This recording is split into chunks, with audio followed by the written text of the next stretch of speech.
What's up, guys? It's Dan Bruns presenting my Torn Meta Team Report. Yes, I finally won a Pokemon tournament. I won the monthly league of the pokesports podcast. Check them out if you haven't. But I thought I'd do a little team report to show off the team that I use, and I'll go into the building process of it. I started with Torn Meta. And then I started with a Fire, Water, Grass core of 3 very solid Pokemon of Incineroar, Finny, and Kartana.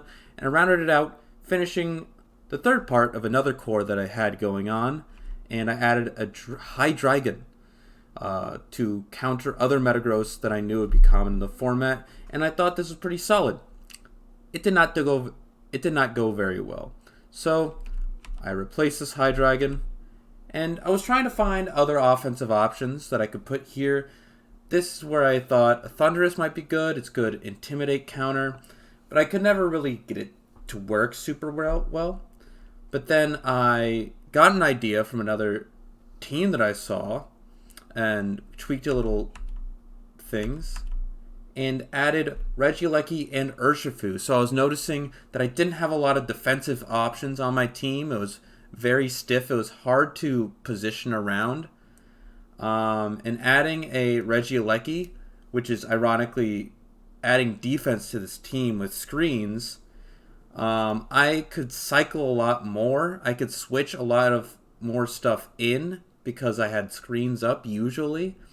And so this gave me a lot more flexibility defensively and gave me good offensive options and a Metagross counter with Urshifu Dark.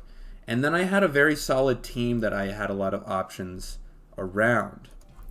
Tornadus is the first Pokemon I will be going into its build with. So I had a Tornadus with safety goggles.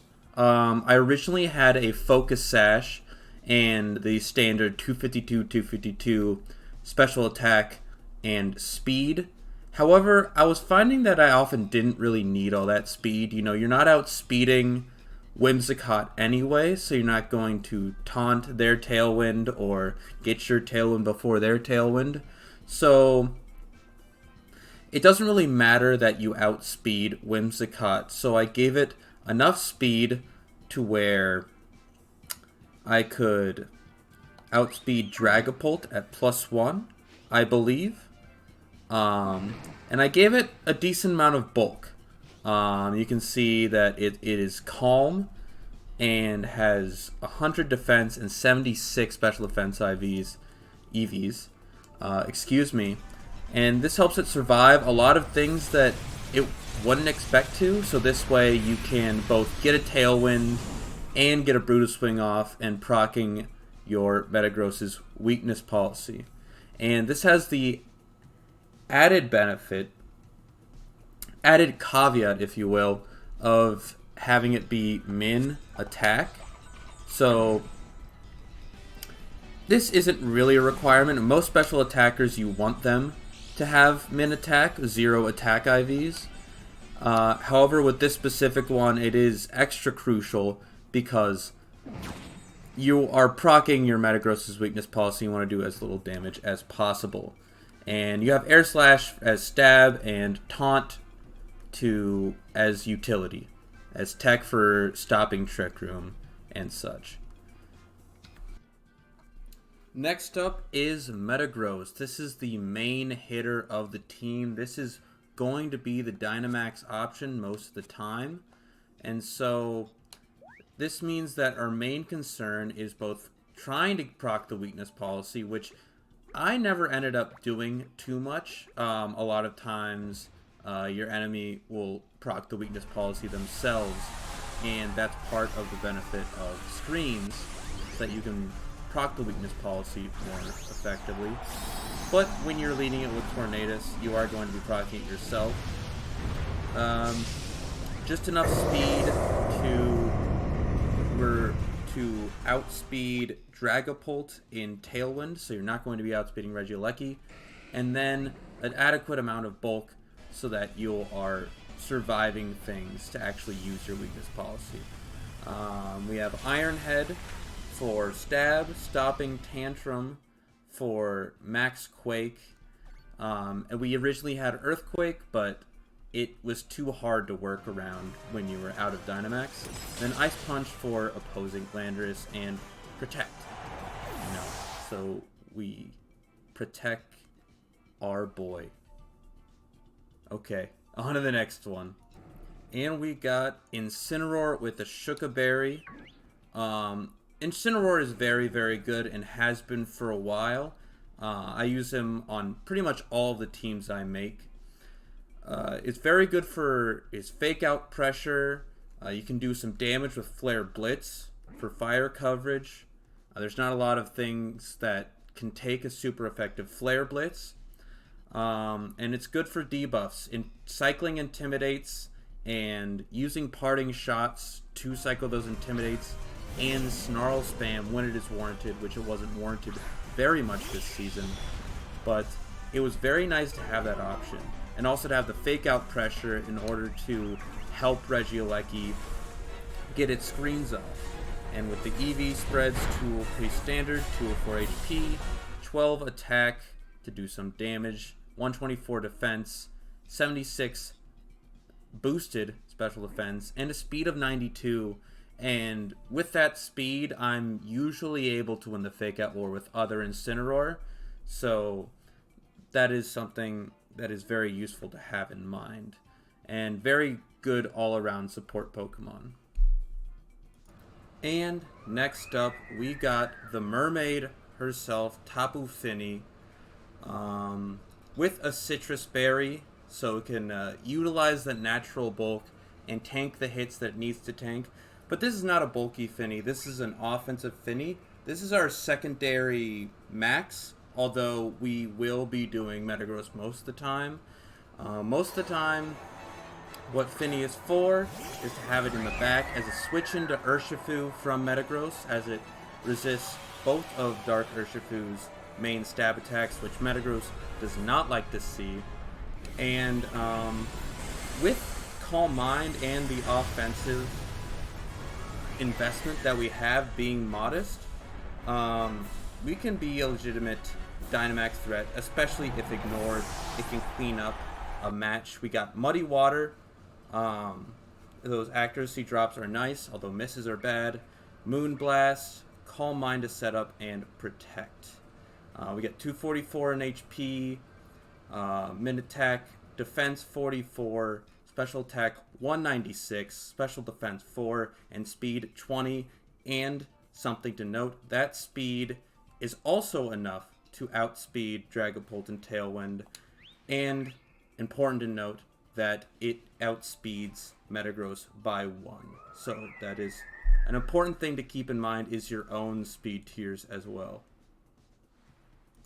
And next we have our favorite bouncing boy, Regieleki, with a light clay. This is Screens Aleki, and I gotta say I liked Regieleki a lot more than I thought I would at the beginning of the series. I thought it was a gimmick, just having incredible speed, maybe just Electro Ball gimmicks. But that speed gives it a lot of utility, and with Transistor, it can do a lot of damage, even without any real offensive investment. As you can see, we're running Thunderbolt because a lot of times we don't want to switch out. I didn't want my consistent single target electric damage to make me switch out if I wanted to stay in, especially against things like Tapu Fini and Thundurus, where I relied on my Regieleki's damage. I wanted to make sure it could stay in and get a few hits off, and those are things that, especially with screens up, ended up not being able to do a lot of damage to Regieleki. We have Electro Web for extra speed control, and as you can see, we're almost max physical bulk. We can, after we get a Reflect Up, which we can because we're faster than everything except the other Regielekis, we can tank a Metagross Max Quake, which is huge because that means it can get both screens up for the Metagross and still be able to do damage. And if they're targeting the Regieleki, they're not targeting what's actually doing a lot of the other damage. It is not modest, actually. It is bold. As you can see, it's boosted defense and minus attack. Just incredible defensive bulk, but you gotta be You're going to outspeed everything besides other Regielekis and other Scarf Mons, and you have to be aware that without Light Screen, you are paper to special attacks.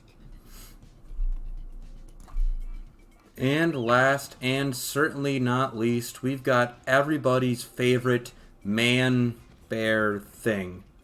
We've got Urshifu with a Focus Sash. It's kind of doesn't really anti-synergize with our team because of Max Hailstorm for Metagross. So be aware of setting your own Max Hailstorm for the Focus Sash. This is mainly a positional win condition piece. I was using it a lot in the early meta against Metagross. Try to position it so it would only be the Urshifu against the Metagross. And since Wicked Blow is always a crit, it's very good against a lot of things that boost their defenses, like Metagross, and it's super effective against. So most of the time it could just OHKO, and it can't be protected against. So it's a very good endgame piece to have and position around. It is a glass cannon. You need to make sure you're aware of other Tapu Finis, which are very dangerous to you. But it's a good lead against common Trick Room setters like Dusclops and Cress that it can pressure a lot. So some common leads that I like to do and you may like to do as well. First we have, the standard Tornadus Metagross. Near the end of the meta, I found myself not leading this as much as I thought I would. There's a lot of fake out that keeps the Torn meta lead from doing what you want it to do, because fake out plus a super effective hit can take out the Tornadus, and then you have to force to switch it out, and then you're on the back foot. But if you think you can get Tornadus Metagross off relatively well and your Tornadus isn't threatened, then it's definitely worth it because you can set the Tailwind and proc your own weakness policy. So it's definitely the ideal situation you want if you can get it. And then we have the much more common Aleki Metagross. It's very simple and straightforward. Also is tough against Fake Out, but you essentially set your screens so that the Metagross can't really be dealt with, and then you use your defense boosts just to try to take over the game. And then the less common, if Metagross is in a really bad matchup, you might want to try setting up your Tapu Fini, which they may not see as a threat, but you can Calm Mind and be a very legitimate Dynamax threat. And then we have I really need to get my screens up, and they have a good way of getting rid of it. This Incineroar has a speed stat to hopefully, and most often, outspeed other Incineroars. So if you're concerned about fake out pressure and not being able to get screens up, and you need those screens up, that is the lead to do. There are other leads that I didn't show here, but they're way far more niche. And here is the rental code. Let me know in the comments below if you had success using it, if you didn't have success using it, if there are things that I didn't mention in the video that you think should have been mentioned. Put it in the comments below. Make sure to like, comment, and subscribe if you like the content. And I'll see you next time.